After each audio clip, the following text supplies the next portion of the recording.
بسم اللہ الرحمن الرحیم۔ اللہ کے نام سے شروع جو بڑا مہربان اور نہایت رحم فرمانے والا ہے۔ ہسٹریکل اسلام چینل کی محترم عزیز دوستو، السلام علیکم۔ پیارے دوستو، آج کی اس ویڈیو میں ہم آپ کو کربلا کا واقعہ سنانے جا رہے ہیں، جس میں حضرت زینب رضی اللہ تعالیٰ عنہ کے صبر کا واقعہ سنانے جا رہے ہیں۔ کربلا میں حضرت سیدنا امام حسین رضی اللہ تعالیٰ عنہ نے اہل کوفہ کی دعوت پر اپنے اہل و عیال اور جان نثاروں کی ایک مختصر جماعت کے ساتھ مکہ سے کوفہ کا عزم کیا تو حضرت زینب رضی اللہ تعالیٰ عنہا بھی دونوں خیز فرزندوں کے ہمراہ اس مقدس قافلے میں شامل ہو گئی۔ حضرت عبداللہ بن جعفر رضی اللہ تعالیٰ عنہ اگرچہ خود اس قافلے میں شریک نہ ہو سکے، لیکن انہوں نے حضرت زینب رضی اللہ تعالیٰ عنہ اور اپنے بچوں کو حضرت امام حسین رضی اللہ تعالیٰ عنہ کے ساتھ جانے کی اجازت دے دی۔ 10 محرم الحرام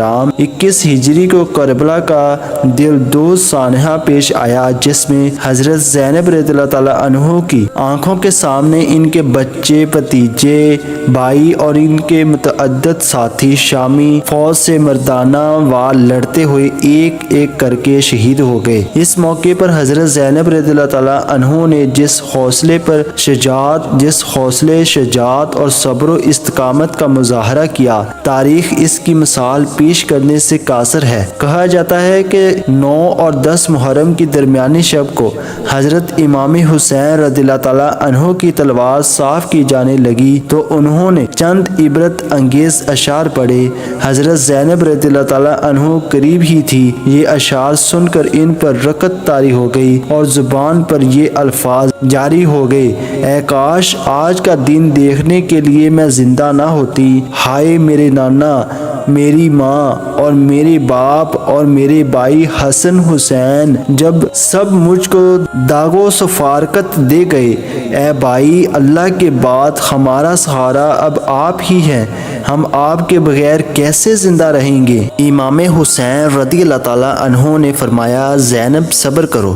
حضرت زینب رضی اللہ تعالیٰ عنہ نے روتے ہوئے عرض کیا: میری ماں جائے، آپ کے بدلے میں اپنی جان دینا چاہتی ہوں۔ امام حسین رضی اللہ تعالیٰ عنہ اپنی پیاری بہن کی دلدوز باتیں سن کر عشقبار ہو گئے، لیکن مومنانہ شان سے فرمایا: اے بہن صبر کر، خدا سے تسکین حاصل کرو، خدا کی ذات کے سوا ساری کائنات کے لیے فنا ہے، ہمارے لیے ہمارے نانا خیر الخلائق کی ذات اقدس نمونہ ہے، تم انہی کے اسو حسنہ کی پیروی کرنا۔ اے بہن، تمہیں خدا کی قسم ہے کہ اگر میں راہ حق میں کام آ جاؤں تو میرے ماتم میں گریبان نہ پھاڑنا، چہرے کو نہ نوچنا اور بین نہ کرنا۔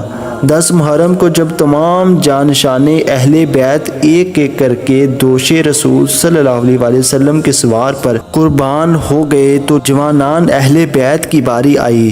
ہم شبیہ پیغمبر حضرت علی اکبر بن حسین رضی اللہ تعالیٰ عنہ داد شجاعت دیتے ہوئے شہید ہوئے تو حضرت زینب رضی اللہ تعالیٰ عنہا یہ ابن اخا کہتی ہوئی خیمے سے باہر دوڑی۔ اس بھتیجے کو انہوں نے اپنے ناز و نعمت سے پالا تھا، ان کی خون اشتا لا سے چمٹ گئی۔ حضرت حسین رضی اللہ تعالیٰ عنہ نے انہیں وہاں سے اٹھا کر خیمے کے اندر بھیجا اور جوان فرزند کی لاش اٹھا کر خیمے کے سامنے لے آئے۔ علی اکبر رضی اللہ تعالیٰ عنہ کے بعد عبداللہ بن مسلم بن عقیل رحمۃ اللہ علیہ رضی اللہ تعالیٰ عنہ، احمد بن حسن رضی اللہ تعالیٰ عنہ، ابو بکر عبداللہ بن حسن رضی اللہ تعالیٰ عنہ، جعفر بن عقیل رضی اللہ تعالیٰ عنہ، عمر بن علی رضی اللہ تعالیٰ عنہ، عثمان بن علی رضی اللہ تعالیٰ عنہ اور دوسرے نوجوان سوائے 7 نفوس کے ایک ایک کر کے نہایت بہادری سے لڑتے ہوئے شہید ہو گئے۔ اب حضرت زینب رضی اللہ تعالیٰ عنہ نے اپنے نوخیز فرزندوں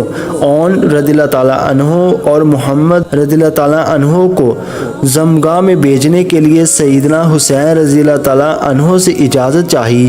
انہوں نے اجازت دینے میں تعامل کیا، لیکن حضرت زینب رضی اللہ تعالیٰ عنہا نے اس قدر اصرار کیا کہ وہ بادل ناخواستہ انہیں میدان جنگ میں بھیجنے پر مجبور ہو گئی۔ زینب رضی اللہ تعالیٰ عنہا کے دونوں لال اس شان سے لڑے کہ شجاعت بھی آفرین پکار اٹھی۔ آخر شامیوں نے انہیں نرخے میں لے کر تلواروں اور نیزوں کا مینا برسا دیا اور دو دمان ہاشمی کے دونوں نونہال جام شہادت پی کر خلد برس میں پہنچ گئے۔ دخیاری زینب رضی اللہ تعالیٰ عنہا مظلوم ماموں کے رضی اللہ تعالیٰ عنہ کے قلب و جگر کے ٹکڑے اڑ گئے، لیکن آسمان کی طرف نظر کی اور خاموش ہو گئی۔ اون محمد کی شہادت کے بعد خاندان نبوت کے باقی نوجوان بھی ایک ایک کر کے شہید ہو گئے۔ عباس بن علی رضی اللہ تعالیٰ عنہ پہلے ہی شہید ہو چکے تھے، اب سیدنا حسین رضی اللہ تعالیٰ عنہ رہ گئے۔ زین العابدین رضی اللہ تعالیٰ عنہ بن حسین رضی اللہ تعالیٰ عنہ بیمار تھے اور لڑنے کے قابل نہ تھے۔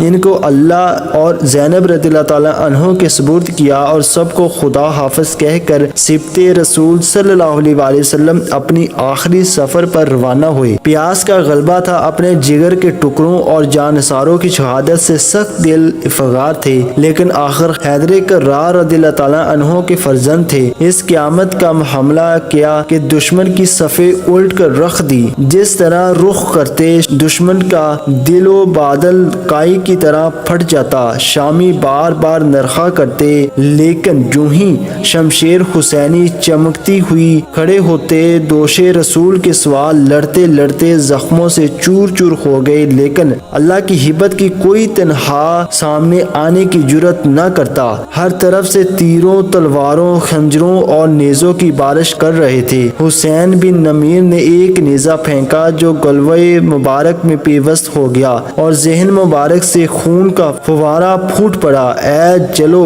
نے تھوڑا سا خون لے کر آسمان کی طرف اچھالا اور فرمایا، الہی جو کچھ تیرے حبیب صلی اللہ علیہ وآلہ وسلم کے نواسے کے ساتھ کیا جا رہا ہے، تجھی سے اس کی فریاد کرتا ہوں۔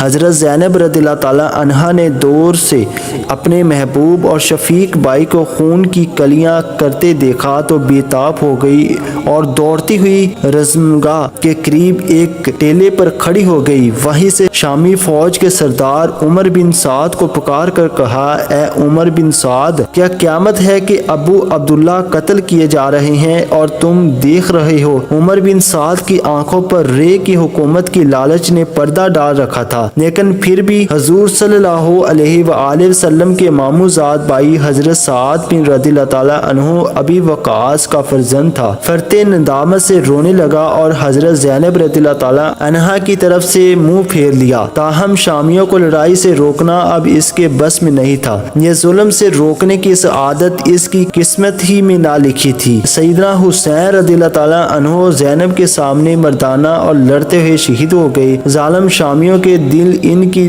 شہادت سے بھی ٹھنڈے نہ ہوئے۔ انہوں نے شہدائے کربلا کے مقدس جسموں کو گھوڑوں کے ٹاپوں سے پامال کیا، سیدۃ النساء کے لال کا سر اقدس نیزے پر چڑھایا اور پھر اہل بیت کے خیموں کا رخ کیا۔ ایک بدبخت نے چاہا کہ حضرت زین العابدین کو بھی شہید کر دیا جائے، لیکن حضرت زینب رضی اللہ تعالیٰ عنہ کے سامنے کھڑی ہو گئی اور فرمایا، خدا کی قسم